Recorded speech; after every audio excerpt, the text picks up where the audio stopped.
You have the Q&A open, or? I do. Hello! Look at me! I'm Delana Lang! How are you? And welcome to Delana Knows International! How are you guys? I told you, most epic Dylan Knows ever, because this is our Gender Bender episode. Look at myself. Look at this. Yeah, I'm wearing a dress. And Make a sexy lady, Delana. And my co-host Bronwyn is dressed as number 4. Doctor Who. It's all about the Doctor Who. Where is my sonic screwdriver when I need it? Oh no. Ah. It has fallen on the floor. But at least I have my Dalek. We can destroy it later. And then, well, I tell you what, why don't you go down and get that, and we'll introduce Sister Mike. Sister Mike, how are you? Hello, everyone, and thank you for having me on the show. I'm here to make sure that you guys don't run wild with this. Keep it clean, keep it wholesome, and keep it for the families. Oh, yeah. And this is my fancy little sporty wine mug. 40. My wife got it for her 40th, so. Nice. I can tell you right now that $4 wine and lip gloss make a very interesting combination in your mouth. Yeah. I can imagine. Every teenage girl learns, and now you're just getting there. Now, we do have a 4th member of our merry band who is running a little late, so Brianne will be popping in very shortly. And as you can tell, the guys dressed as ladies and the ladies dressed as guys. I figured, why not? This is going to be fun. You think this is fun, just wait till you see our Halloween episode, but we're not going to talk about that yet. That's going to be our big surprise when that comes out. So it's going to make this one go to shame, as it were.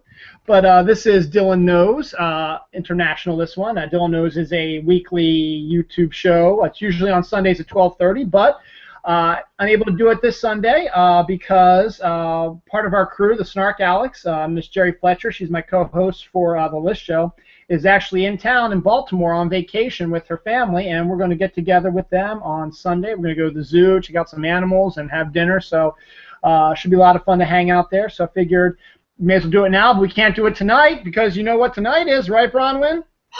Tonight is the season premiere of Doctor Who. That's the outfit. I could have gender bend dressed in any number of ways, but I thought, if I'm going to dress like a man, I'm going to dress like the man. I'm going to dress like the Doctor. And you look very spiffy, so thank you. Fantastic. So every week is a different genre. This is international, where we just talk about whatever we feel like under the sun. Usually I start off something with the rant, but to be honest, I don't think I have a rant this week. Do you have a rant, Bronwyn? Mike, do you have a rant?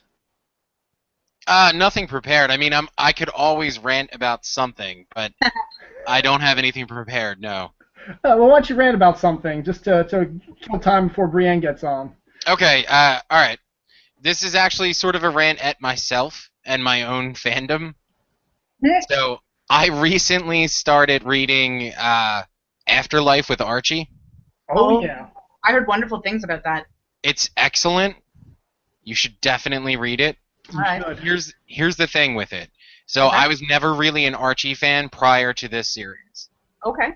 I had read some sporadic things, just wasn't really my thing. I found out about Afterlife with Archie, really got into it.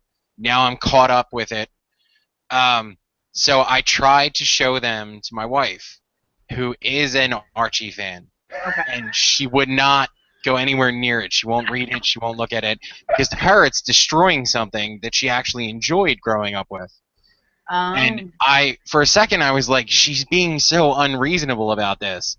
But then I realized I'm way worse with similar situations. Like, I refuse to accept that Ninja Turtles movie that's in theaters even exists. I know.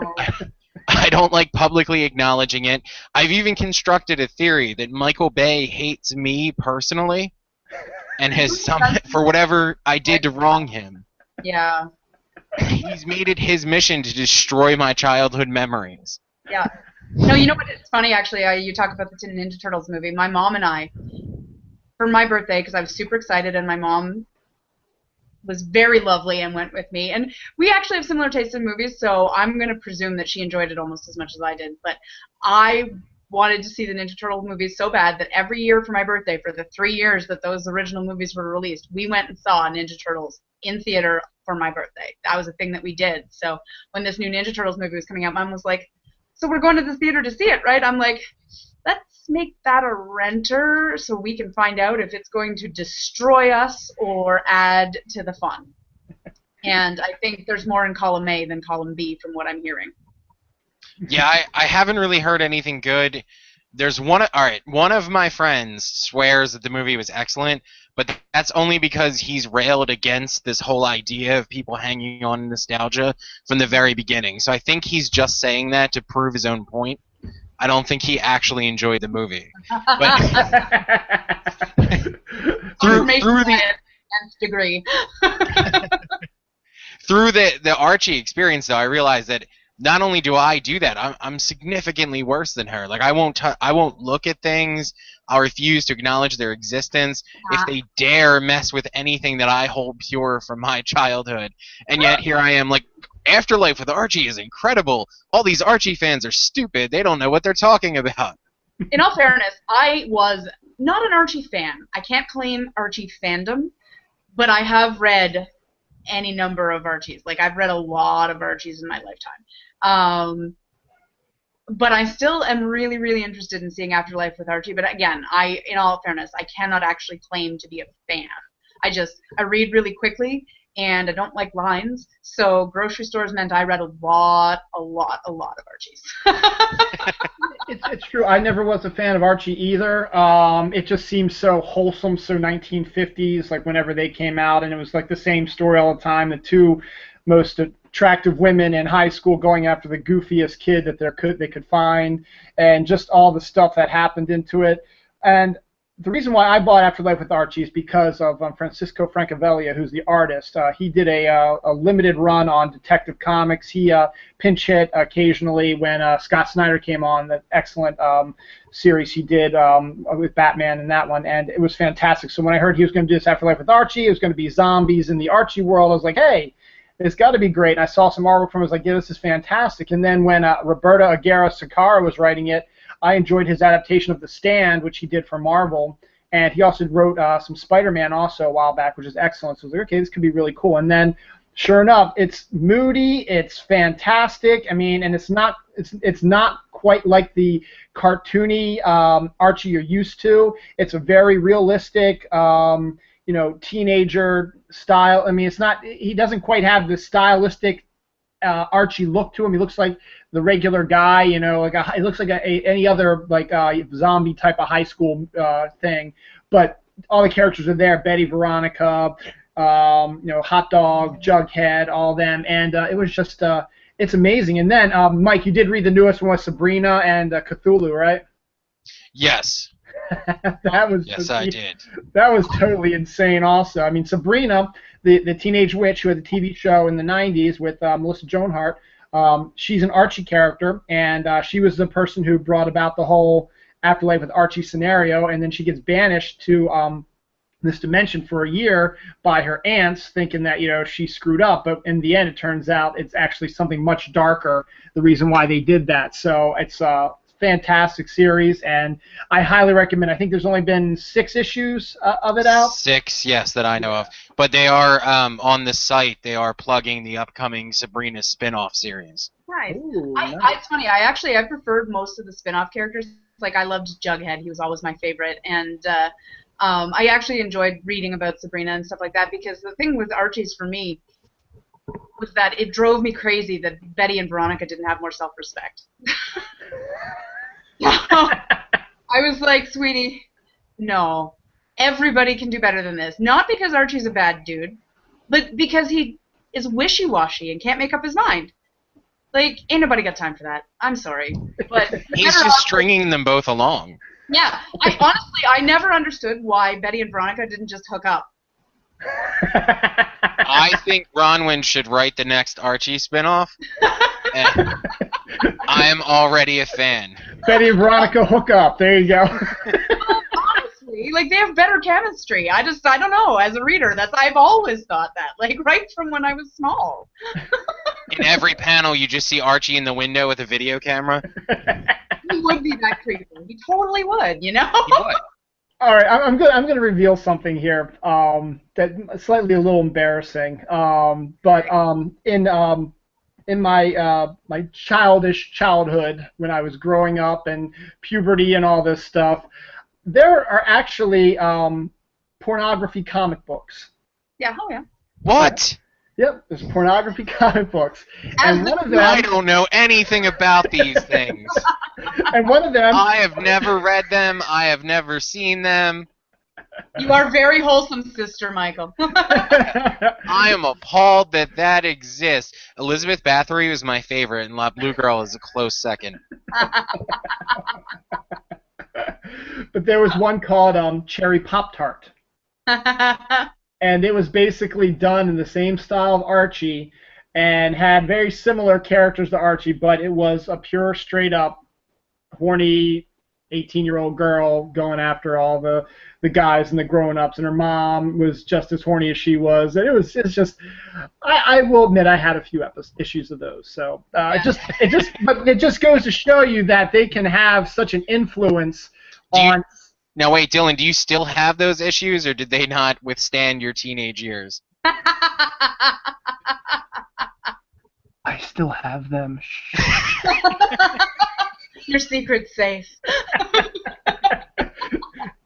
Actually, I'm not going to reveal where they are in case my wife decides to say, you know what, I think we're going to watch this episode and see what's going on. But yes, they're still on the premises somewhere. And we got our Brianne is coming in a second, so I'm glad she missed the conversation about Archie. Somehow we've we've made it from Archie to pornography in 15 minutes. I was telling everybody out there it's going to be an epic Dylan Knows, so why not? It truly is. You have not let anyone down. No, it's true. Yay, Brianne! Yay! You look delightful. Very dapper. Very dapper. I'm a little excited because I had this planned, and then I had to go to a 2-year-old's birthday party, and the attire was adhesive mustaches, and I have the grown woman going, I need the really big one. Yeah, that is what she said. Love you guys. Keeping on the same theme we were on, thank you, Bronwyn. But we've got Sister Michael. Did you see him? Hello. Dude, I'm actually just not totally over you. Oh my god. Yep. Just believe it or not, the dress I have on is Dawn's dress she bought for our rehearsal dinner. Sure it is, Dylan. Yeah. Dawn's dress. Can I just say, though, for a moment, though, that, Michael, for all that I am absolutely blown away by the Sister Michael and the Filthy Habits, because awesome, I am really, truly, and utterly, and personally disappointed that there aren't blue sequins. You did promise me. Oh my god. You will still get it. I feel like this is just the first show where I'm dressed as a woman. Thursday. That's right. You're joining us Thursday, aren't you? On Snark Alec Radio. Awesome. That would be something to see then. So Brianne, we were just talking about Archie comics, and then we segued into pornography. So. As usually happens when you're discussing Archie comics. Yes. So, do you have any rant today, or no? Because I don't have one. Bronwyn doesn't have one. Do you have a rant you want to go on today? No, I'm too frickin' tired because I run. Listen, you ran this morning, right? You ran this morning, and you had a 2-year-old's birthday party, right? Yes. Nice. Look at you, half marathoner. What, you couldn't pull off a full marathon? What's wrong with you? No, not driving down the road, and I'm like, I'm actually, yesterday I had to go pick up some faculty stuff, and at the college I teach at, and I see the sign, and I'm like, it's a half marathon. And my son goes, what are you doing? I was like, I'm going to register, and he just does this thing. Mom. Of course you are, Mom. But good. I'm glad you were able to do that, and I'm glad you were able to sit down with us. So that's awesome.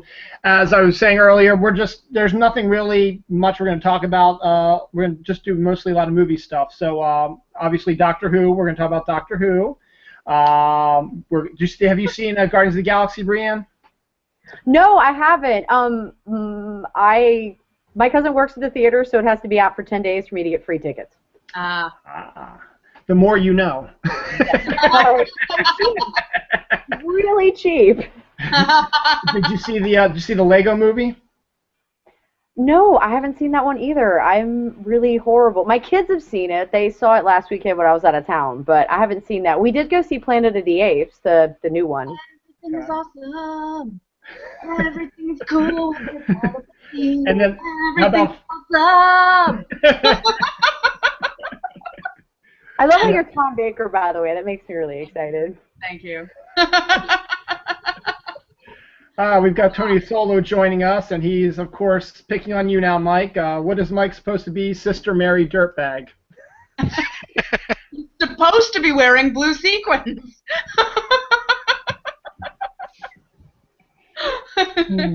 How can one turn down the chance to wear an actual nun habit, though? No, that's a fair point.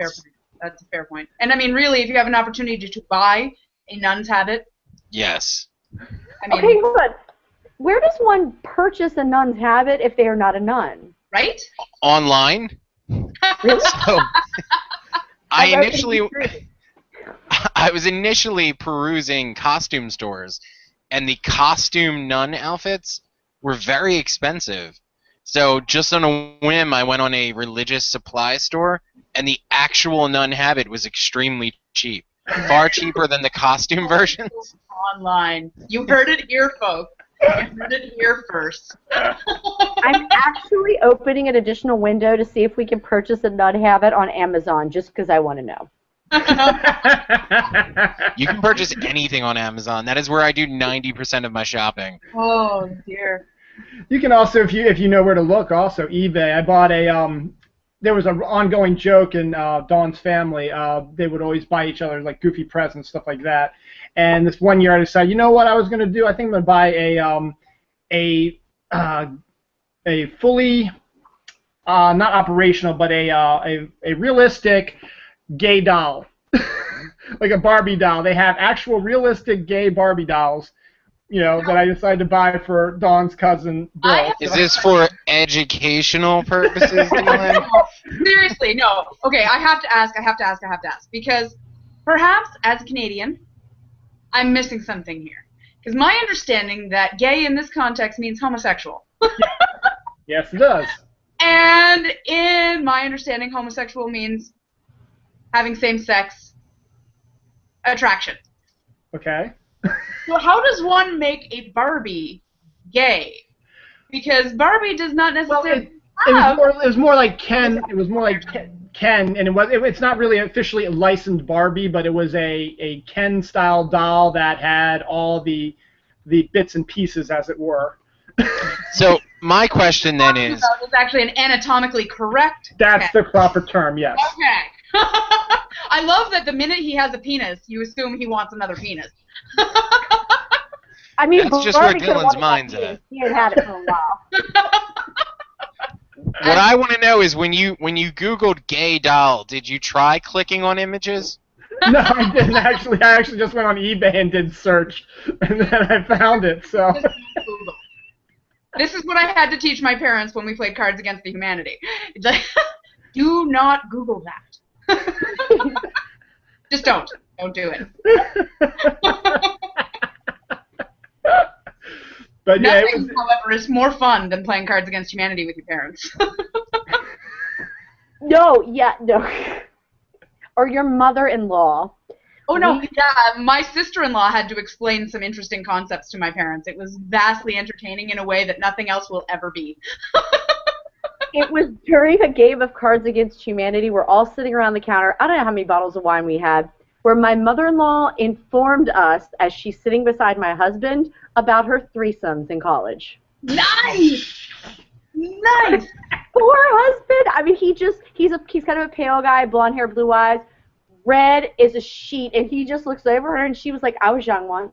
I like you already. He's done. He's done. He was like, we will never pull that box out when she is here ever again. Oh, no. That is amazing. I love that so much. Yeah, no, that actually trumps the moment when we played Cards Against Humanity where my mom had the question card that says, what gets better with age? And my boyfriend played My Vagina. And my dad turned to her and was like, Yeah. highlight right there, folks. I want to party with you guys, yeah. Let me tell you about my vagina. Sister. So, this is officially the Dylan Knows International that's epic and blowing people away because we've gone from Archies to porn to anatomically correct Ken dolls. That may or may not be gay. Exactly. And we have managed to say both penis and vagina. We've only been on 25 minutes. That's why it is the most epic show of all time. Cheers. Until Halloween, and then Halloween. Oh, we just lost Brianne. Oh, no. Uh-oh. No. She hit her penis and vagina quota. He'll be back. And the parent software in her computer blocked her from this conversation.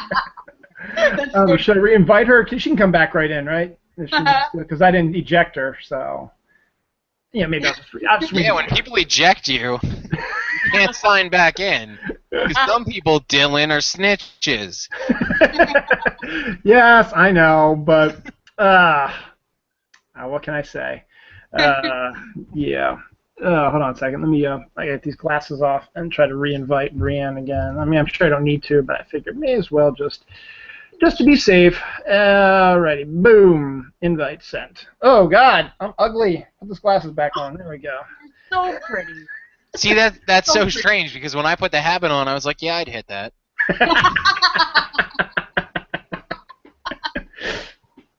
Oh, by the way, our friend Tony Solo actually did Google gay doll and image.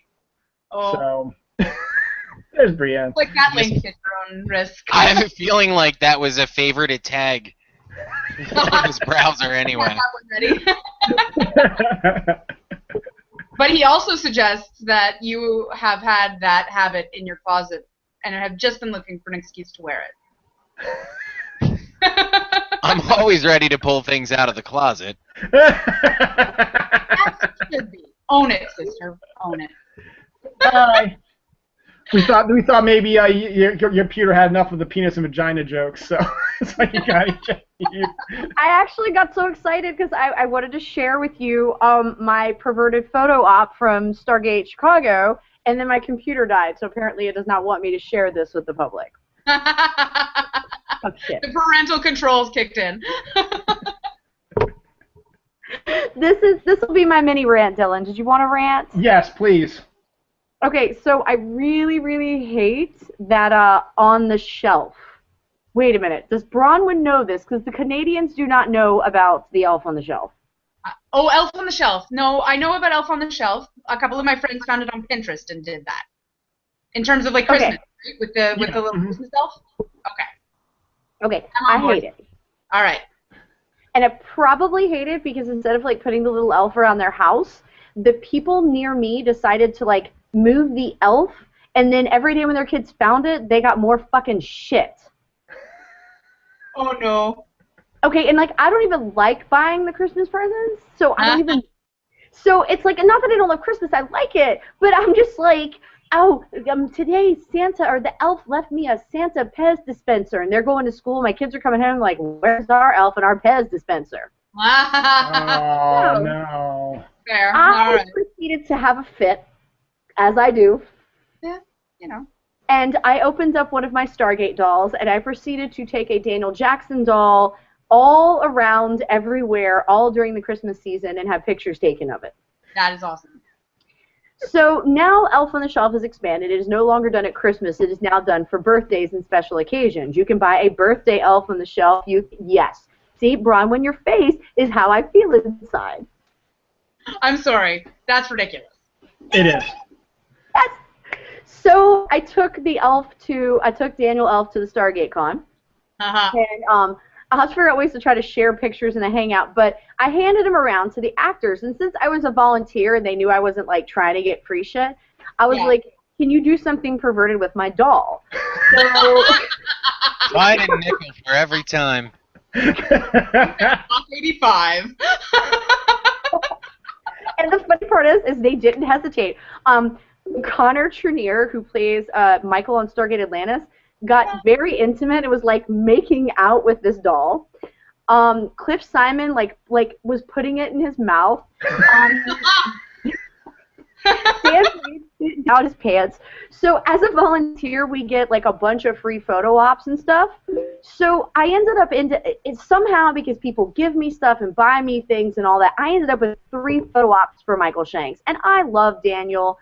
I don't need that much hugging of Michael Shanks in my life. I just don't. So I did my cute little typical fangirl pose, and then I pulled out the doll, and I handed it to him, and he looks at it, and he goes, "What's this?" And I said, "Google it. It's Elf on the Shelf. It made me mad. Do whatever the fuck you want with it." He starts laughing. He goes, "Really?" That is awesome. So the photographer, I think he was trying to censor it because Michael was shoving this in his crotch. There's my doll. Oh, wow. And, yeah, there's the crotch shot of Michael Shanks. Yes. Is anybody else aroused right now? I'm looking at you, Dylan, and your anatomically correct doll fetish. True. Things we learned today. So my doll has been where every fangirl wants to go.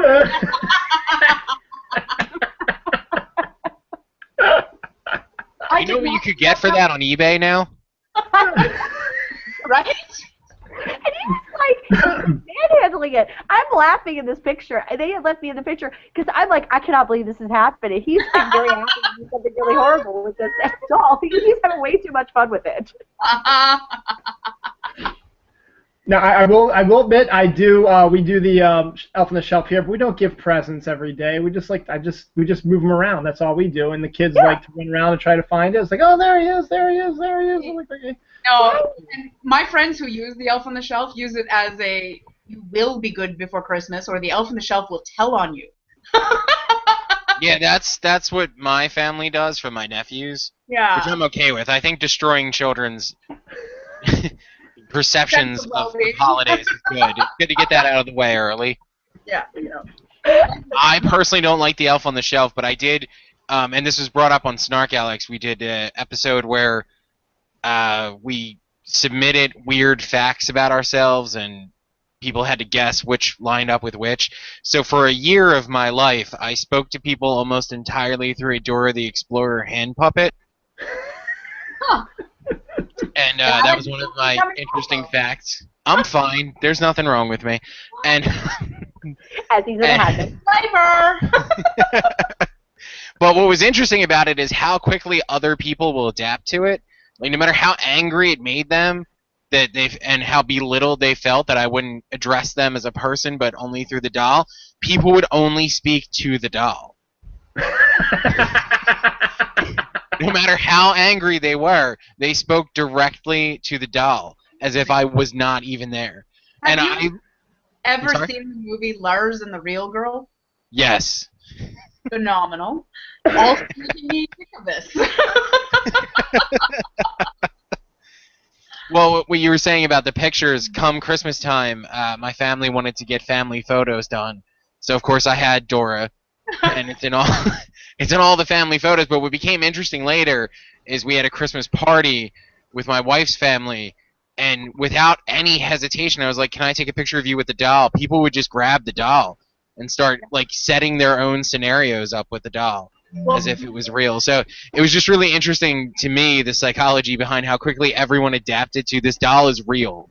Oh, yeah. And that's how you communicate with me, is through this doll. My boyfriend brought a Batman PopCap figure to my brother's wedding. So this was the first time he was meeting my family, and I have a giant and very effusive family. So, like, in perspective, I'm the quiet one. Yeah, I'm not even kidding. So he brought this Batman PopCap figure with him to kind of take photos all the way and do this really interesting blog post later for my brother and sister-in-law. So he took all these wonderful photos of the whole process of the wedding, and like in the pool of the hotel, and PopCap figures float really funny in the pool, so that was amazing. And so he took it to the reception, and he had this Batman figure, and everybody wanted to take a photo with Batman. So there's a photo of Batman on my mom's shoulder as the mother of the bride. There's a a very interesting photo of my brother and sister-in-law getting personal with Batman.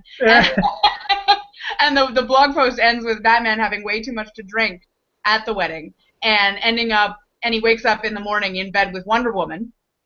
And then he rolls over and there's Robin on the other side of him. Been there. I mean, oh wow, that's interesting. Look, it was college and last week. These things happen. And Brianne's mother-in-law was there. I just have to say, I never thought I'd meet a group of people where I could say, I tote around an action figure of Daniel Jackson and take pictures of it with people. You all not only accept it, but have done something similar as well. We've got your back. It's nice to have a group of like-minded individuals who can talk together on a Saturday afternoon. You're on. Nose International. Well, speaking of getting intimate with things that are, external objects, so I'm sure you're all familiar with the ALS ice bucket thing. I did it this morning. Okay. Everyone on Snark Alex did theirs. I did mine before the show. And Tony and Kelly did theirs during the show. I did mine before the show because I was nominated by a number of people. So I wanted to get it up on Facebook first so that the people who weren't fans of the show, and fuck you guys, could see it as well. Haters.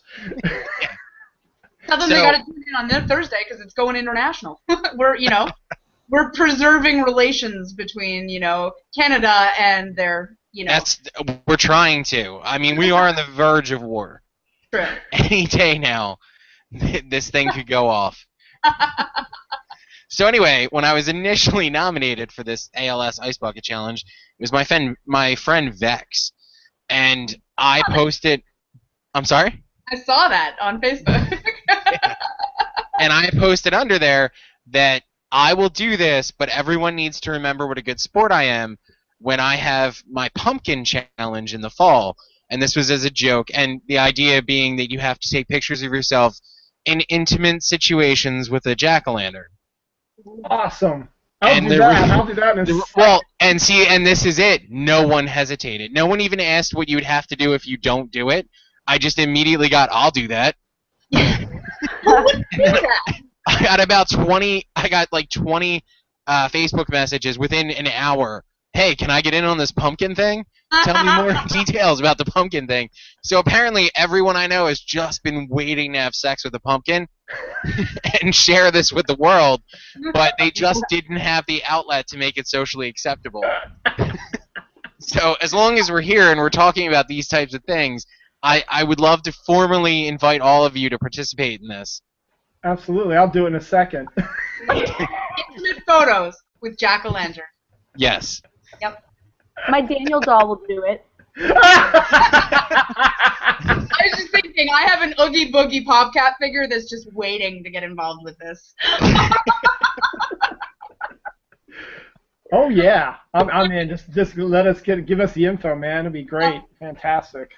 I will be posting it on Facebook soon. Oh, definitely.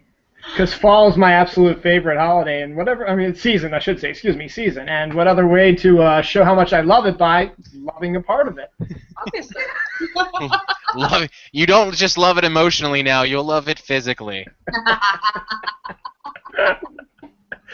Oh, it's fantastic. I love it. Fantastic. Absolutely, yeah. And, I did get one question, though, that asked if it had to be a boy or a girl pumpkin. I thought it was really interesting that we're gender assigning pumpkins now. But Yeah. I said that was up to them, whatever they chose to believe in their mind while they were going through it. See, gender issues, a constant source of quandary. It is. And hey, we're doing it now. Gender bender, baby. Gender issues, baby. Absolutely. What's important to note about that, though, is that they didn't care. They just wanted to know. I guess it was just they wanted to create an entire backstory of, I guess, where they met the pumpkin, how the relationship developed. Some people really need the story, okay? What disturbs me isn't it. The secondary disturbing thing is that everyone just wants to do it. I don't even need to come up with it, or you have to do this, because just people want to have sex with pumpkins. Apparently, that's an innate human trait that I've touched upon. But jack-o'-lanterns. Jack-o'-lanterns, I'm sorry. That humanized. Or Jill-o'-lanterns, depending on what you want to do. I don't know. I love me some Nightmare Before Christmas, and you got Jack Skellington. I mean, what's not to like there, right? I am the Pumpkin King. Oh, this is fantastic. This is awesome. What was extra disturbing to me, though, is that in my own mind, because I guess I have to do it first to get the ball rolling, I already have like 15 scenarios ready. And I can envision the hardest part of this being I do an all-day photo shoot of me with pumpkins in different places, and then trying to decide which is the best one. And you have to put how do you broach that with your friends? Like, hey, when I'm having sex with this pumpkin, does it look better than when it's this pumpkin? No, you have to be intimate. You have to have that nice conversation. You have to have a romantic dinner, and like there should be candlelight. And intimacy does not necessarily imply sex right away. It has to be emotional and connected. You're a lady today. Get with it. Well, she's also a nun, so they don't really know much about intimacy there, do they? She's intimately connected with God. I was gonna say just throw that pumpkin up on the table and go to town, because that was See, I'm with Brianne on this one. That's where my mind first went, and then I was like, well, you know, some people might think I should have wined and dined the pumpkin, maybe some soft lighting. So then I was like, well, maybe I can take 2 pictures, but then it's like I'm cheating on the pumpkin. What if someone gets mad that I'm not pumpkin monogamous? One of the things I had in my mind is going to a pumpkin patch and just lying there and having a pumpkin orgy. See, You know, I've got Emotional Weather Report playing in my head by Tom Waits, you know? Google that. For anyone who hasn't heard it, you need to. What's great, too, is that we go to a pumpkin patch every year and buy dozens of pumpkins. But now that my nephews they're 3 and 1, we take them with us. So I'm trying to think how long it'll take before Child Services takes them away. If you have a 3-year-old as your lookout in the pumpkin patch while you're taking pictures with the pumpkins.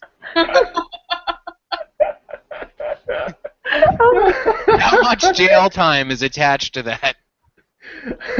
It might be something brand new. pull your pants up.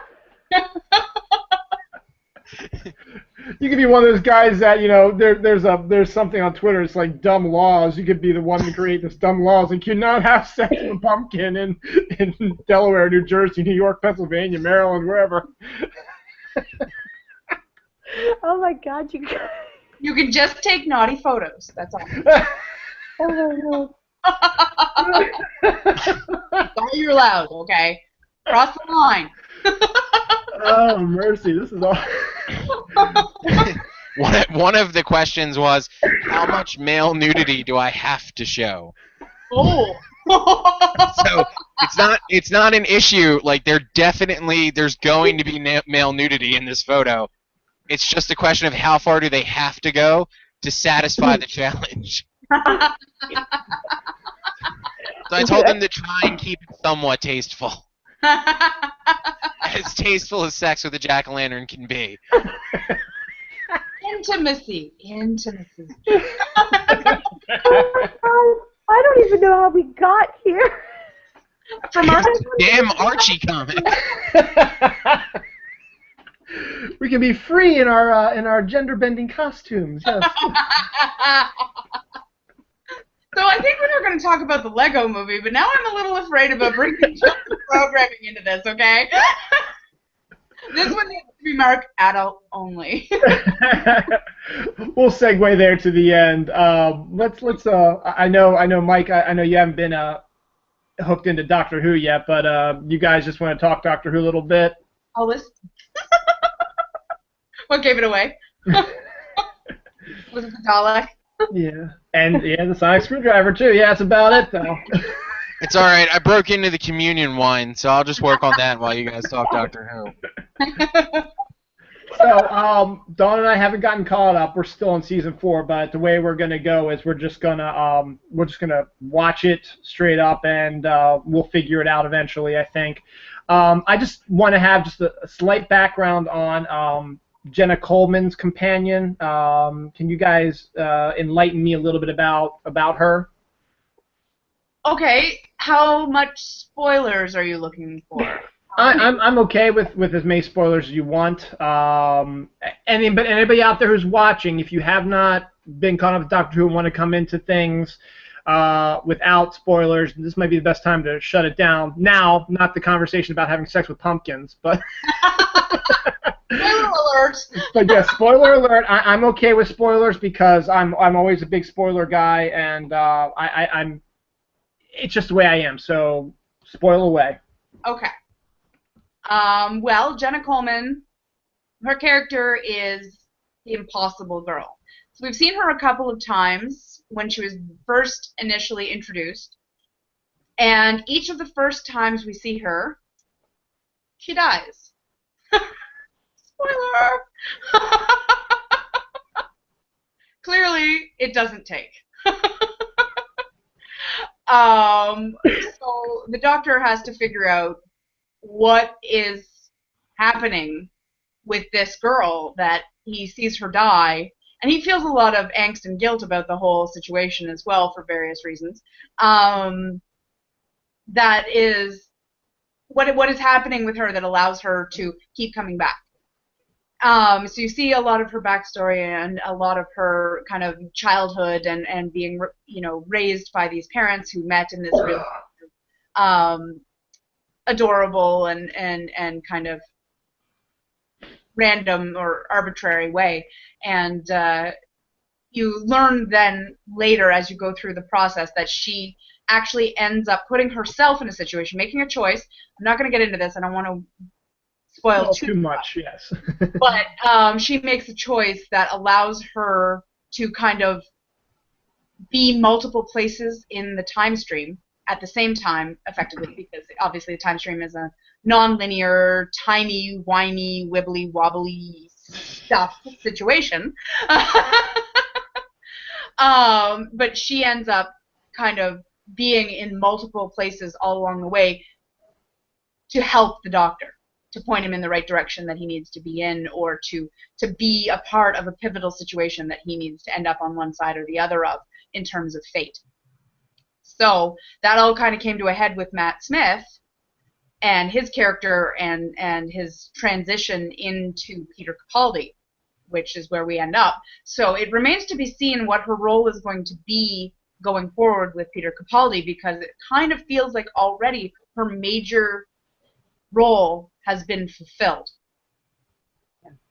So I know there's already talk about her only lasting a certain amount of time as the companion, so perhaps they've already played out this part of the story and they just need to transition into the new one, which I think is probably wise. To have a companion that bridges the two Doctors and then to bring in a companion that is specific to the new one once he's established. So I feel like that makes sense story-wise. Yeah, she is in this season. I think she makes it all the way to the end, so she's in this entire season. But yeah, they're saying the Christmas episode is when she may or may not leave. It's a rumor right now that was, I guess, when I read it on the internet, a lot of people were like, well, you got to look at where the source is from, and it's not a reputable source, as it were. So, sometimes the unreputable sources get it right, so it's possible they could be right. Well, and one doesn't know the other, right? Until it happens, it hasn't happened. Unless you're Doctor Who, in which case, you can find me here in Canada. Now, Brianne Bronwyn, do you like her as a companion? I mean, I know she's probably not your favorite, but do you like her? Have you liked her as a companion? For the most part. There have been episodes that I have loved her, and there have been episodes I've been like, man, what was her name again? She's no Donna, she's no Amy, and she's not even Rose. But she's better than Martha. And I feel that, I know there are lots of Martha lovers out there, and I apologize, it's not that I dislike Martha, I just found her boring. She's gorgeous, she's funny, like, I love the actress, she's wonderful. But I didn't like the interaction between Martha and the Doctor. I know it was necessary, so it was probably anybody who was going to play that role I wasn't going to love. He wasn't strong enough for me. And I think that that's sort of the same way that, like, Jenna Coleman's character is kind of aiming in that direction for me as well. Like, she has moments of strength and moments of wit and moments of cleverness that make me laugh. And I find her aesthetically appealing, especially in certain episodes. The very first one where we meet her in the Dalek homeworld, I loved that. I really did. But I think they played it out. There wasn't enough meat to the character for me. So I'm hoping they'll add more with Peter Capaldi, and then it'll be fantastic, and I'll really love her.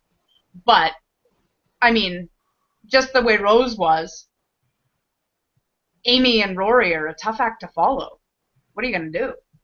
I mean, supposedly they're introducing a new character this season who's going to be more of a love interest for her, so maybe that'll add a little dimensional weight to her character as well.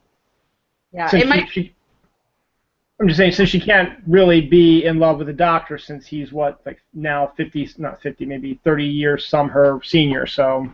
No judgments. I'm not judging, I'm just saying. Now, Brianne, what's your take? Open mind, Delana. I feel the same way. Like, I liked the mini Claras and the different timeline story. I thought it was really inventive. Yeah. I like how they planned it out, how they went back to the beginnings and things like that. I liked that. But as a character, my moment with her that I liked the best was when Madame Vastra wanted her to, she was interrogating her, and she said she had to give her one-word answers to continue. Yeah. And I thought that was brilliant. I was like, oh, wow. But then after that moment, she kind of fizzled for me. It was like, oh, we're not as clever. We were clever for about this much. And then, whereas I love Donna Noble, I love Donna. Just right. Dr. Donna, Doctor, yeah. That made me cry. Like, the whole Donna arc, by the end of it, oh my God. Just, like a Donna. Baby. But I think that's the difference, too, is because Donna was a character. Like an actual character, well-rounded, not just a device, but a character, a person. Whereas I find that Clara is more of a device. Yes. And it was clever and a good story and an interesting arc, but her on her own, like her character on its own, is not strong enough. It's not, and I don't mean that as in she has personal strength or I mean, it's not well developed enough. It's not well rounded enough. She's not a person. She's a cipher. Yeah, yeah. And I found, even Amy maybe could have gone in that direction, but they really pulled a little bit more depth into Amy. But with Amy, it was the Amy-Rory dynamic that really rounded out both characters. And Rory, I mean. Oh, Rory. Love Rory. Oh, Rory, he's next on my list of travel to a con and ignore everything else and stand in line. And I skipped around. Garfield to do something dirty with a doll. You need to do that for me. I will take Daniel. I'm just taking Daniel everywhere because when I hand people, Daniel doesn't have. Daniel Jackson wears glasses. He doesn't have glasses anymore because the Chick-fil-A cow broke them. I just take the stall everywhere, so I might as well. I'll be like, here's 2 photo ops. Do something like. I waited 2,000 years. Okay, great. Photo op 2, have at the doll, but it's already been on someone else's penis. You may not want to throw in it's already been on someone else's penis. I'm not sure how strong a sales pitch that is. Yeah, maybe we leave that one out. In Unless Arthur Darvill happens to be watching Dylan Knows, in which case, hi. That would be awesome. I do have to admit, though, I did cheat a little bit. I watched 2 episodes of Matt Smith's Doctor during the marathon they've been running on BBC America. I guess it was Thursday night, late, I guess, because Dawn was up writing her Defiance recap. And as I said, I've only seen 2 episodes, but at this point, I'm not a big fan of Matt Smith, and I love Amy and I love Rory. So those were that's what I took out of it. The 2 I saw Christmas Carol with Michael Gambon, with the shark and the fish and the frozen people, and then I saw The Big Bang, where they recreated The Big Bang, which actually was not bad, but there was just something about I think you need to watch the Matt Smith stuff from the beginning. Yeah. I know, I understand, because when I watched Christopher Eccleston and fell in love with Christopher Eccleston, then when it turned into David Tennant, I was like, no way, not gonna happen, not okay. And then I finally got over that, and I started watching David Tennant, and God love him, David Tennant's amazing. I love Tennant, I do. When it switched from David Tennant to Matt Smith, I was like, when David Tennant was like, I don't want to go, no, you don't have to. Like, yeah. But I really, really, really enjoyed Matt Smith. I really enjoyed him. He was very much more alien, which I liked. And I still, to this day, love the analogy of the tiger, the Tigger, and the awkward house cat as Eccleston, Tennant, and Smith. Because he's so weird and awkward and funny and twitchy and what is happening with his hands? But I love it. It really grows on you. Okay, but as I said, that's just from just a couple of, but I loved Amy and I loved Rory, absolutely, and I loved Donna, because we saw Fires of Pompeii and the Planet of the Ood last night, and they were both, this 4th season for me so far has been the best season probably so far. I've absolutely loved every episode that's been seen. Granted, it's only been watching today 5 episodes. Yeah, what we're doing is, unfortunately, it starts during kitty bath time, kitty sleep time. So we're DVRing it, and it's going to go till about 10 o'clock. So what we'll probably do is we'll probably watch it after 10 o'clock. Plus, we got to get the house in order for tomorrow. But we'll probably We'll probably be offline. We won't be watching what everybody else is saying, but we will probably be watching it later tonight. And that's where I'm coming in. I thought it was going to be almost impossible for me to get caught up with Doctor Who by the time Capaldi started today, just because I know how my life is. I know how Dawn, and I don't want to watch it without Dawn, because Dawn wants to watch it as well. So we took our time. We did it, and we're only in the 4th season, so we haven't even touched Matt Smith yet. We're almost done Tennant. We're in his final full season, and they've got the 4 specials that he does. So, and then that's it for him. And then we're into the Matt Smith era. So we're going to just go ahead. We're just going to watch it. We'll keep trying to catch up. But I have a feeling that the writing staff for Doctor Who is good enough that they can write episodes as if no one has ever seen it before. It's like their first time seeing it. I have a really good feeling they're going to reintroduce Capaldi, the Doctor Who mythos, to the people who might not have ever seen it before, as they always tend to do whenever they have a regeneration. They always tend to do like a quick little, this is what's going on, this is who it is, this is what he's got, this is what's happening. So it's always good to to jump in there. And I love when they mention Peter Capaldi. I was not as big of a fan of Doctor Who as I am now, but it seemed like a logical progression, because all the guys who in this modern era have all been kind of young guys. Granted, Eccleston was the oldest at the time, but they've all been kind of younger guys, and it's good to kind of get back to the older Doctor Who's, because that's what the original series is like, and who better to do it than probably one of the biggest Doctor Who fans around is not Dr. Capaldi, Peter Capaldi, who I think is absolutely going to. I absolutely think he's going to. I think he's going to knock it out of the park. I think he's going to be fantastic. I saw him in Fires of Pompeii, and I thought that was great. And then I was seeing all the ads for the new season, and it seemed so dark, and the humor was gone. And then I was like, well, that's okay. But then I saw a little behind-the-scenes thing or another clip from the episode tonight, and they had a nice humor, and it made me chuckle. So I have a feeling that a lot of people are thinking that it's all going to be dark and mysterious. I don't think that's going to be the case. I think there's going to be a good amount of humor in it as well. Maybe not as much as, say, a Matt Smith or even Tenet for that matter, but there's going to be, I think they can balance the funny and the dark a little bit. And I think maybe after everything that he's gone through, you might need a little bit of darkness. Agree, disagree? I like always the little strain of darkness in the Doctor, because I don't think you get to be 1,000+ years old without angst. Right. Like I don't buy that. That's not, no. Mm-mm.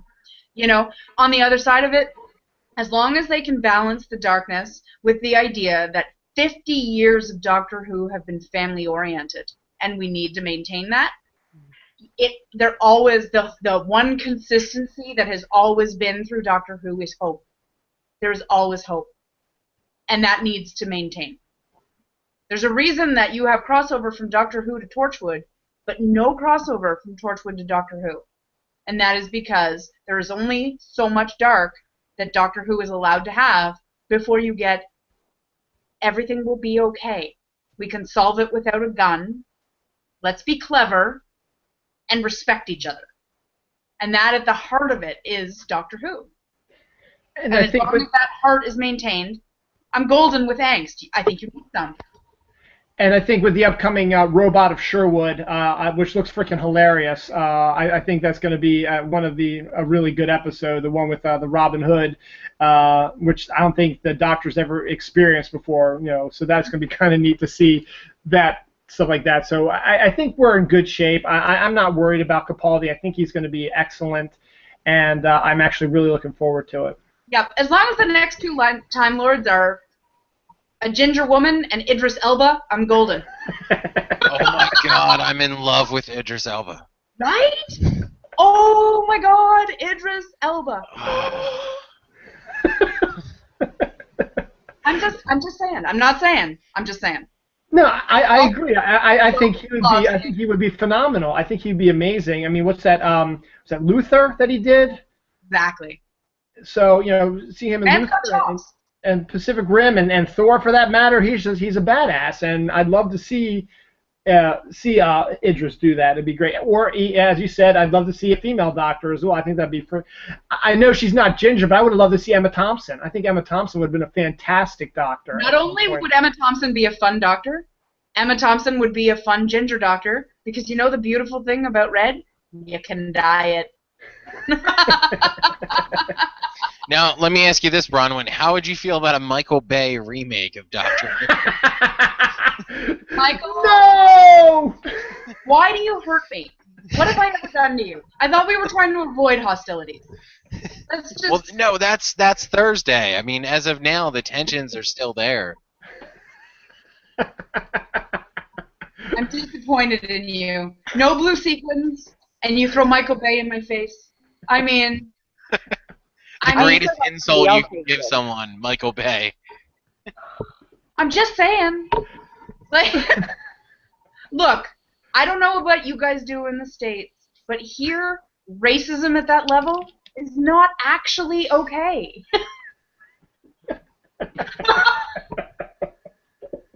It's just not. Oh my God. You almost made me spit out my paper bag wine.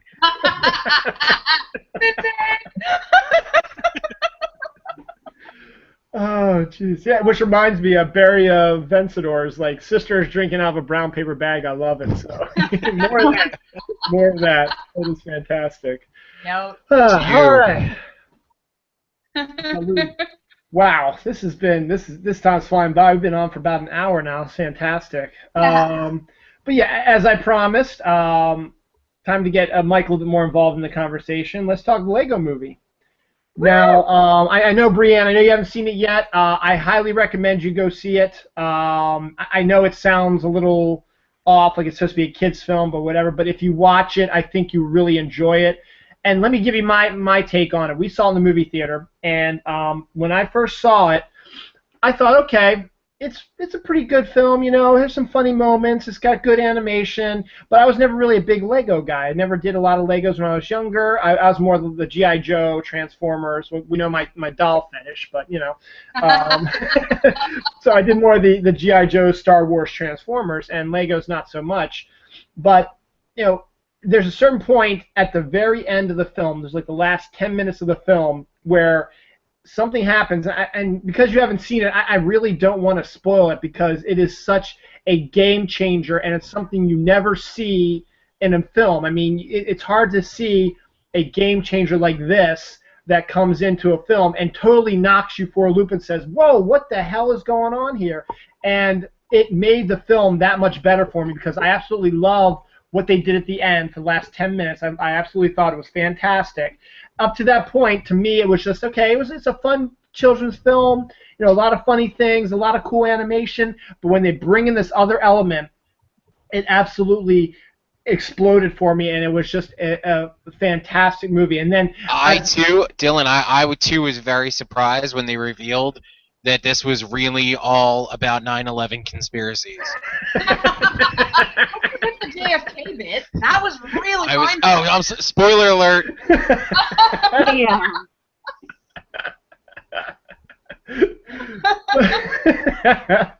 But watching it now, because my kids now, everyone's like saying, oh, I've seen Frozen 100 times now. My kids want to watch it over and over again. My kids haven't watched Frozen like in a long time, and they watch the Lego movie all the time. They love it. We bought tons of Legos for them. I mean, every time we go to a store now, let's go to the Lego section. Oh, I want that. Oh, I want that.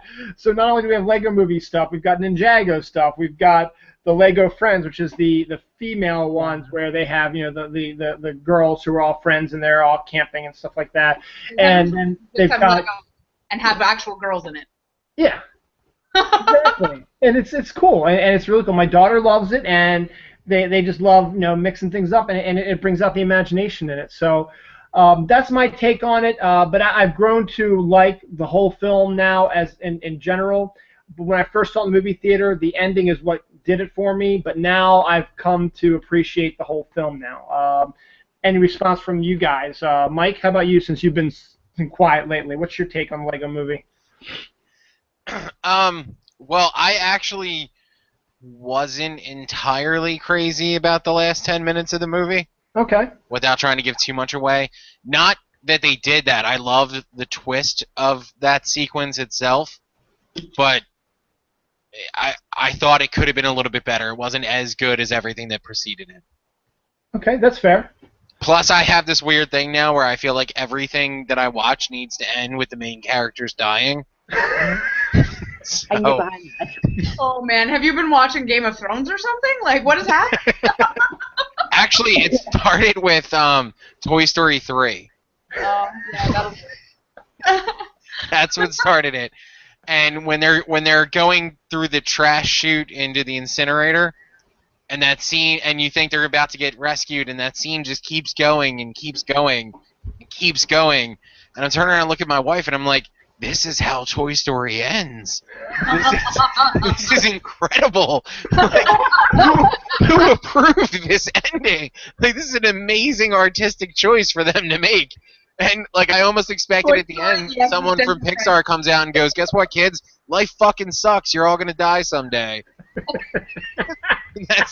That's how Toy Story ends. That's how everyone's childhood who grew up with Toy Story was built up to that moment where these characters that they felt like they knew and were practically a part of the family just get burned into a glob of plastic. Too dark as a kid. So then when they are rescued inevitably, I was just kind of like, you know what? This is the second best ending that this could have had. Actually, it's kind of funny. My brother-in-law, he never read any of the Harry Potter books. He just saw the movies. And he was like, I really wanted Harry to die at the end. He's like, he should have died at the end. It would have made it a whole lot better. I was like, no, it doesn't, Mike. That's what I see when I watch everything now. Like it's the final season of Mad Men, which they maddeningly split in half. But like I'm like, wow, it's weird. How are they gonna have everyone in the office die in the back 6 episodes? Like it doesn't matter what show I'm watching, whether it works for the story or not. Because like when Breaking Bad, of course, a lot of characters die, and I was like, that's excellent. And I watched Sons of Anarchy as well, and of course many of them will die. But like shows that it just doesn't even make sense for, like Mad Men. I'm like, how are they going to work in everyone dying? Because that's how it ends, right? Well, I'm pretty sure that Walking Dead is probably going to end that way too. So. Except if they kill Daryl, they lose their audience. I'm just saying. Okay. I am pro Norman Reedus. They can't get rid of him. I'm so excited. He's the character model and voice for the new Silent Hill game. I saw it. I watched it happen on Twitch. It was amazing. Yes. But yes, no, for sure. I'm for sure pro Norman Reedus. Oh, look at you. Look at Brianne. Brianne, say something so you're up on the screen. Reedus. Yay, Reedus. Okay, sorry. You said Reedus. I was like, speaking of. Yeah. No, and it's true. I don't know exactly when it happened. I mean, it had to have something to do with Boondock Saints. But Norman Reedus just became this, like, you know? And so, for me, Walking Dead is pretty much entirely about Daryl. Like, everybody else can kind of be zombie fodder. And, I mean, I would probably be upset if I watched Rick die. Like, I'm fond of Rick. Michonne's my girl. Yeah, oh, and I do. I love Michonne. I love Michonne. But you know what, though? When she dies, she's going to go down fighting, and that's going to be a fantastic scene. So it's not that I can't see her die. It just has to be good. But, yeah, the minute they kill Daryl, I will stop watching the show. Like, that is the last episode I will watch of Walking Dead because I have nothing else to give that show if Daryl isn't there. Okay, do you guys do you read the comics? No. Or am I the only one I do. I have. I haven't been caught up lately, but what I've been doing is I've been checking out the most recent issues. When I go to the comic store, I take a look at and just look through the issues and just get a general idea, just looking at the pictures and stuff like that. Do you read the comics, Brianne? Oh, yes. So you're caught up on it? Oh, yes. So you know about the possible game changer then, though I still think the guy's crazy, but the fact that, this is another spoiler warning, but I'm saying I don't know if they're going to introduce this, and it won't be for a while if they introduce it in the show, but the zombies are starting to talk now.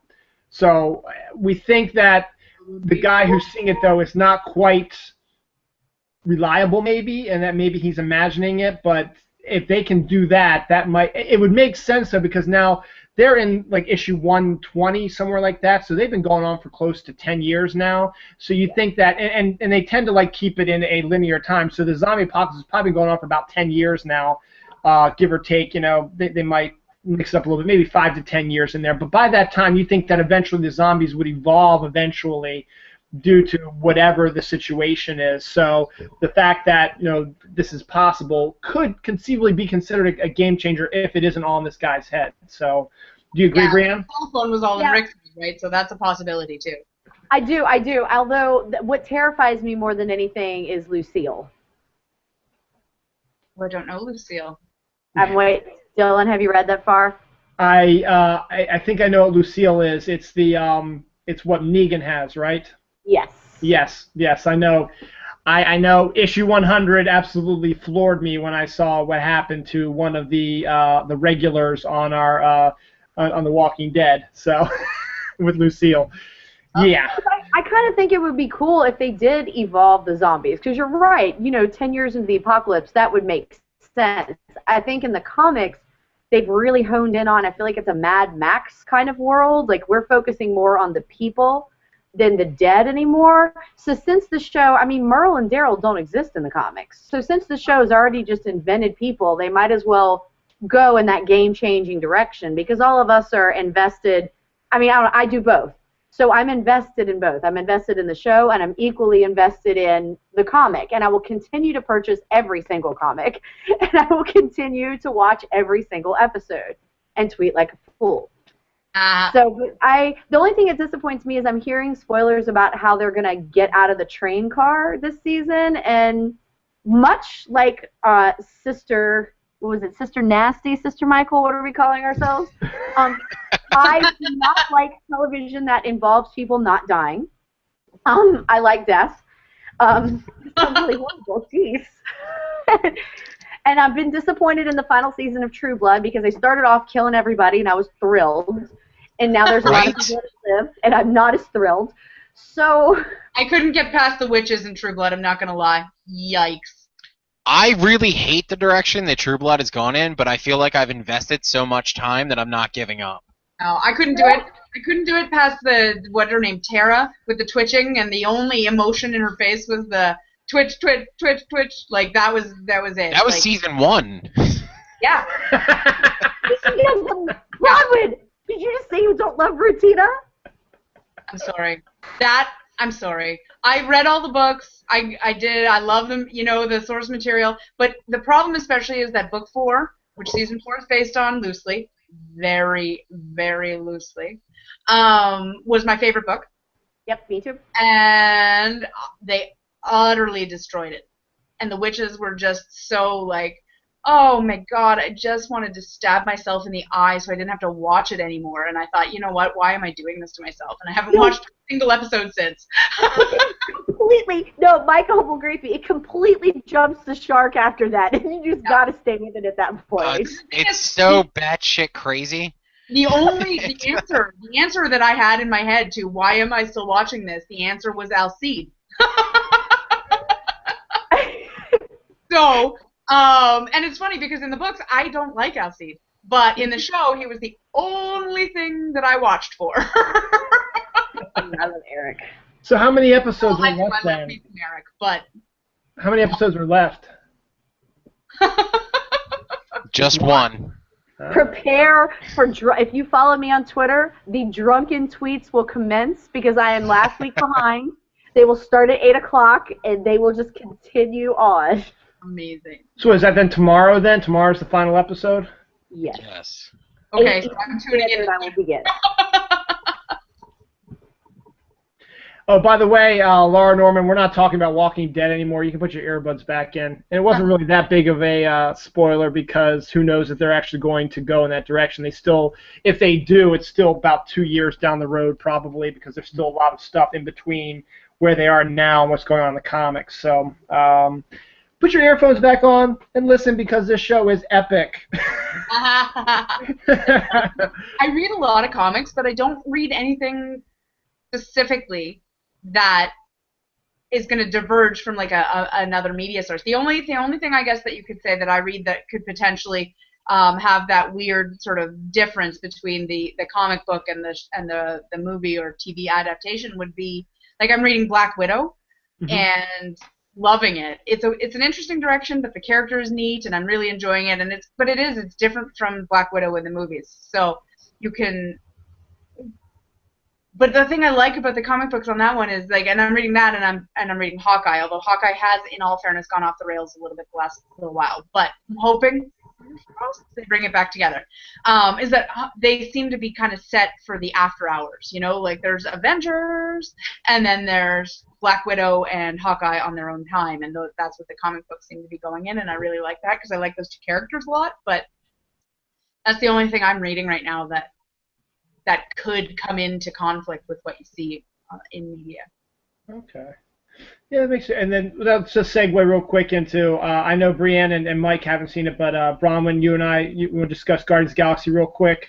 I highly recommend, if you two can get a chance, definitely go see it. It is actually unlike any Marvel movie you might have seen before, and we all seem to be similar age range area. The music itself is probably what propelled this movie into the stratosphere because the character Peter Quill is... Wait, Dylan, how old do you think I am? And remember, I'm a lady when you guess. Yeah, exactly. I would say you're in your 30s there, Mike. Am I right? You would be correct, sir. Okay. Brianne, though, I think you're a bit younger than that. So, Yes! I'm of everyone, I'm probably the oldest person here. And How old are you, Dylan? I'm 41 years old. 41? Very nearly the answer to life, the universe, and everything. It is. I'm 1 year off from that, aren't I? So wait, I'm terrible at math. I'm 32, so how long is that? Oh, you're just a baby!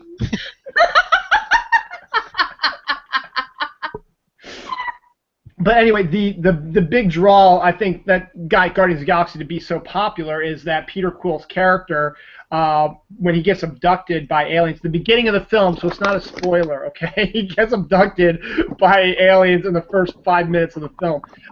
He has a Walkman, it takes place in the late 80s. He has a Walkman of a mixtape that his mom made for him of songs that she loved from the 70s. And we also find out eventually that he gets another one down the line, and the music is spread out through the whole movie. And I hate to say it, our last time we all got together, I went on that little rant about the Pina Colada song. Oh, God damn you, Dylan. Ever since that show, I've heard that song nearly every day. Right? Awful. That song has haunted me. I blame you, Dylan. I blame you. Well, so maybe you might not want to see this film because it has a very small appearance in this film as well, but it makes sense because the whole name of the song is Escape, the Pina Colada song, and the scenario that it's used in is during a jailbreak. So, but I think that's what drew a lot of people to go see it, was the nostalgia from the 70s style music and the fact that this movie is extremely fun. I mean, there is, and that's the thing, is it's not a complete comedy because there's a lot of other dramatic stuff. And I mean, that first 5 minutes with Peter's mom and everything, that, I mean, I watched it with Dawn. Dawn was tearing up because it's sad stuff, you know? There were multiple points in this movie I just sobbed like a baby. Like, full-on Niagara Falls. Like, you know?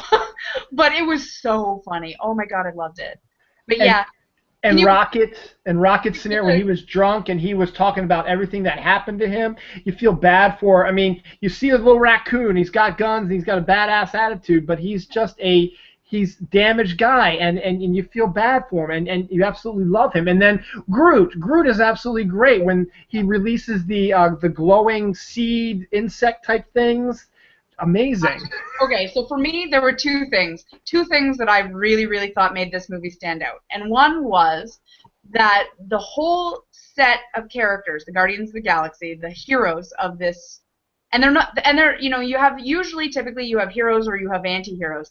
And I think that these people actually qualify as heroes, not anti-heroes. But they are flawed. Each and every one of them are flawed. They're people. They're actual people. They're not like these demigods or super talented or super extreme. Not to say that they don't have strengths. They very much do. But they're very flawed in a way that makes them incredibly relatable. But a lot of the time, people in these hero roles, they're flawed, and then they overcome that flaw to succeed in spite of it at the end, and that's the whole big deal, right? In a lot of superhero movies, but not just superhero movies, like across the board, a lot of the time you have a hero, there's something that they have to overcome, and they overcome it, and they win, and yay, everything is awesome. But, see how I tied it back to Lego?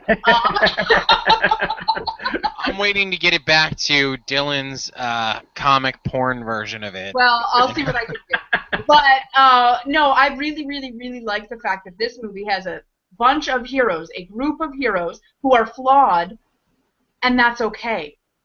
Their flaws are part of who they are. Their flaws are part of how they work together as a team. Their flaws are part of how they manage to succeed in the end. It's not that they succeed in spite of their flaws. In a lot of ways, it's that they succeed because of them, because they're normal people who have learned that this is who they are and this is what they have to work with, and they use that instead of sort of succeeding in spite of it. And I thought that was phenomenal and a really interesting sort of divergence from your typical kind of action, adventure, comedy movie. I really, really enjoyed that. And the other thing that really sold it for me was that with literally 4 words, Groot stole my heart. Vin Diesel pulled that shit off, okay? He has 3 words for most of the movie, and at the very end he brings out a 4th, and the 4th is we. And wait, did you say weed or we? You know what? This is a choose your own adventure episode of Dylan Knows. Then he stole my heart too. You know, honestly, I sobbed sobbed at this one particular moment I'm not going to talk about. No spoilers. But you will know it when you see it. When Groot gets his fourth word. And I was just like...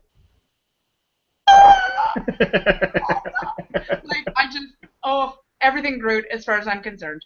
And I posted on Twitter, and you may or may not have seen it, but if you haven't, I will post it again, or just, message me or whatever. But an amazing artist rendition of a mashup of Game of Thrones and Guardians of the Galaxy with Hodor and Groot, and it was like the best dialogue I have ever seen in my whole life. It was Hodor, I am Groot. Hodor, I am Groot. Hodor, I am Groot! And the words "nuff said" don't even begin to cover it. I do. I agree with that. It's one of those films that, they come to a certain point at the end, and then the thing is, they really haven't changed that much. They've changed a little bit, but they're still the same old people they were at the beginning of the film, to be honest. They've got a little bit of a change here and there, nothing quite so big, but it was just... I love the film, and I highly recommend you guys, Brianne and Mike, go see it sometime too. I know, Brianne, I know you're going to because of your friend, but I highly recommend you check it out. And Mike, I think you might enjoy it also. It is very clever. I know that I'm going to enjoy it because I understand there's a small, brief appearance at the end of Howard the Duck. Oh yeah, amazing! And I am a ridiculously huge Howard the Duck fan. So. Oh, and yes, there's definitely. an Easter egg in earlier if you are looking for it, so keep your eyes open. Yes, definitely, I agree. Howard the Duck is, if done... Here's my problem with the 86 movie. I think they got it half right. The first half of the film, I think, is absolutely brilliant. And then the second half, it sort of goes off onto its hero journey, save the world type of thing.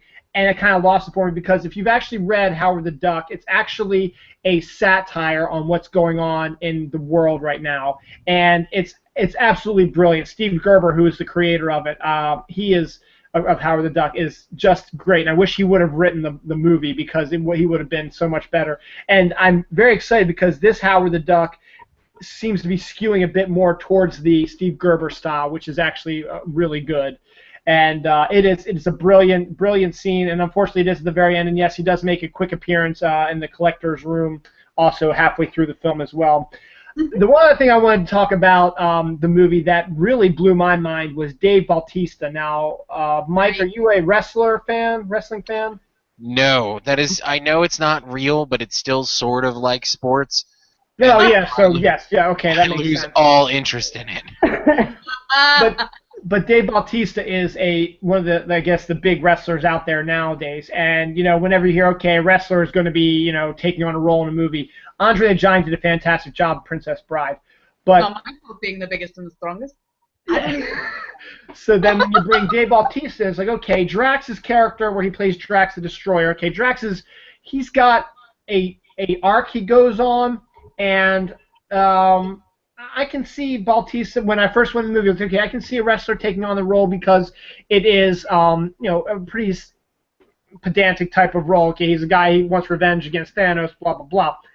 But what got me so much is how good Dave Bautista does in this film. I mean, Drax is a very, very interesting character, and Dave Bautista really brings out an emotional edge and side to him, which does not seem bad. I mean, you hear wrestler, you automatically think, okay, it's going to be kind of lame to see a wrestler doing a movie role. No, he actually does an absolutely brilliant job, and I think he's wonderful. He talk deadpan like nobody's business, which a lot of the dialogue in this movie is very funny. Like, it is. It's a very funny movie. It's not primarily a comedy, but it is a very funny movie. And there are some lines in here that I cannot believe those actors managed to pull off with a straight face. Like, I don't care how many takes that took. That's still impressive. When they're like, oh, sarcasm goes over his head, and he's like, it wouldn't go over my head. I would go too fast. I would catch it. And like, honestly, I can't do it justice. The way he manages to pull off that dialogue is really impressive. Same with what's her face, Gamora. Oh, there was one line when she's talking to Peter Quill about his Oh, I can't even remember the exact words, and I wish I could because I don't want to ruin it. But it was something about pelvic ministrations or. Yes, yes. And she says that with a straight face. I was like, I cannot believe you just pulled that off. But kudos to you, hon. That was awesome. And then another great line Peter Quill has, like, no, when he's talking about, when he's just introducing everybody on the ship, is like, I'm glad nobody's taking a black light to this ship. Because you can imagine he's getting back to sex. He was pleasuring himself on board the ship. Which brings us full circle to Dylan's comics. There, right there. Exactly. And I think that might be a good place. Might be a good place to end this episode of Dylan Knows International. Well, wait, really quickly before you end it, then Sure. I have to ask, just to really bring it full circle, if you were Archie, Betty or Veronica? Here's the thing. Clearly, he's Betty. Look at him. Yeah, I know, but I like, no, you know what? I like brunettes, but I don't like bitchy brunettes like Veronica is. So it'd have to probably be a blonde Betty. It'd probably be my choice. What about you, Mike? Don't like blonde. Ah, so you go for Veronica then. It's Veronica all day. Bronwyn, who would you take? And maybe Jughead on camping trips. Oh, Jughead. He wears a crown for the love of God. I mean, that's awesome. You know he earned that somehow. Yes, he did. So, okay. Making a bold statement, and I'm calling him out on it. So, Bronwyn and Brianne, who would you like to hook up in the Archie universe? Oh my God. I'm trying to get you in here, Brianne, because you've been kind of quiet for a while. Well, actually, Eddie or Veronica? like in my piece, and he's eating my arm. I'm like, wow, thanks, darling. He won't leave me alone. I don't know. I guess if Jughead's earned that crown, he might have some talents that we need to explore. I think he might. Man. What about you, Bronwyn? What would you hit? Oh, yeah, Jughead for sure. Yeah, it's all Jughead all the time. He's a nerd. I love me some geek chic, dude. But in all fairness, if I had to pick one of the girls, it would be Betty, because Veronica's a nasty piece of work. Yeah, There is nothing redeeming about that person. I'm sorry. The only reason I don't like Betty is because she's still friends with Veronica. Like, the only reason to be friends with Veronica at this stage, as I said earlier in the show, is if they were going to hook up because she was attracted to her. You know, like, Veronica brings nothing to the table. Or, yes, that's true. And I'd like to restate, you should write Archie. Or you could say that she's friends with her because that's where all the big parties are. She's rich, she's got a big house, she can throw the big parties, and hey, why don't we invite everybody over? Here you go. Yeah. But see, that to me is outside of Betty's character. I mean, I feel some depth in Betty that I really think the only reason that she is actually still friends with Veronica is because she's got that whole, I can fix her, I can help her, they're just about to hook up situation going on. Like, there's a real reason neither of them have actually managed to snag Archie, and it's because they're not that interested. Which is, very interesting. I love this comic already. Yeah, Where you find out that Archie was just their beard the whole time. The whole time. Yeah. Yeah. Greatest comic ever. Don't even get me started on Archie and Reggie. Oh, no, Reggie, no. Second Moose. greatest comic ever. Archie and Moose, there you go. Got the big, bulky, quiet guy, the big Archie sports comics jock. have been rife with homoerotic subtext for years. I'm just saying. Well, to be fair, though, you got to give Archie credit, though, because they were the ones that introduced Kevin Kilner, I think is his name, Kevin something or other, the first actual gay character in a comic book, and they've actually given him his own book, and it's gone gangbusters. It's sold incredibly well, and it's done very, very well, and it's something you never would expect from Archie because you always got this 1950s sensibility that you get from when you look at an Archie. But the fact is, they brought in Kevin, who is a gay guy, and now they're also doing. They did the Afterlife with Archie, which is what this whole discussion got started with, and then they just recently killed Archie and Life with Archie, which is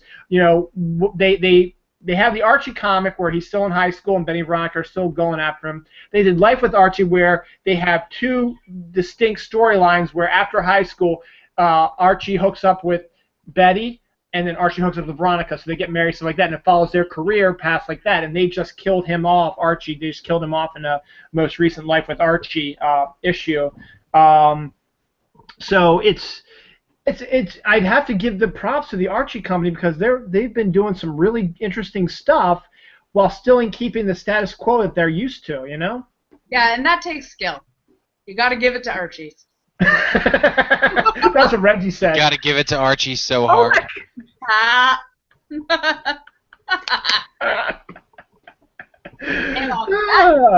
We need to stop this probably now. We got to save some for the next time we all get together, which, by the way, is in October. It will be our Halloween episode. Once again, you thought this was crazy. Just wait to see what we're doing for Halloween. And once we get close to Halloween, I'll hook up with you guys and we'll work out what we're actually going to be doing. But we got some big plans for the Halloween episode, so you just wait. It's going to be... You thought this episode was epic. That one is going to probably be... This episode's here. The next one's going to probably be here. So it's going to be absolutely insane. So that's not till October, so you got about 2 months to go. So what does that leave us? Well, Bronwyn is going to be on Mike's show, Snark Alec Radio, on Thursday with Tony Solo and Kelly Toole. So that'll be a lot of fun. So if you'd like to see the interaction that we all had, well, throw Bronwyn in with Tony and Kelly. We'll see what really happens there. When are we have Bronwyn on Thursday. When are we getting Brianne on? Yeah. I don't know, Brianne, when are we going to go on? When I don't have class. It's cool. I was just waiting for you to go. I'm not really into that show. No, the only reason I can't catch it is, honest to God, you guys, Snark Alec Radio is the exact same time as all my graduate classes. Sure. It's not. I get it though. It's not like it plays on the radio for an entire week afterwards. It's fine. I love you guys. I do. I just love these research papers. That's why you're like, have you seen this movie? Have you read this comic? I'm like, no. I read 3 articles on the impact of online learning in rural areas. I'm going to be honest with you. This is an even better way to jump on the show, having not seen it. I've seen 2, and class was canceled. You should take Thursday off and come join us. I'm just saying. We'll continue the trend of trying to get Brianne on Snark Alec Radio. So that's on Thursday, probably around the 9:15 area. I'm thinking probably. Yeah, it's normally 9, but it's been 9:15 because Solo and Tool watch Defiance. And then we discuss it later. Yeah. My next show is August 31st, and to tell you the truth, I really don't know what I'm going to... Well, actually, it's not going to be August 31st. It'll probably be August 30th.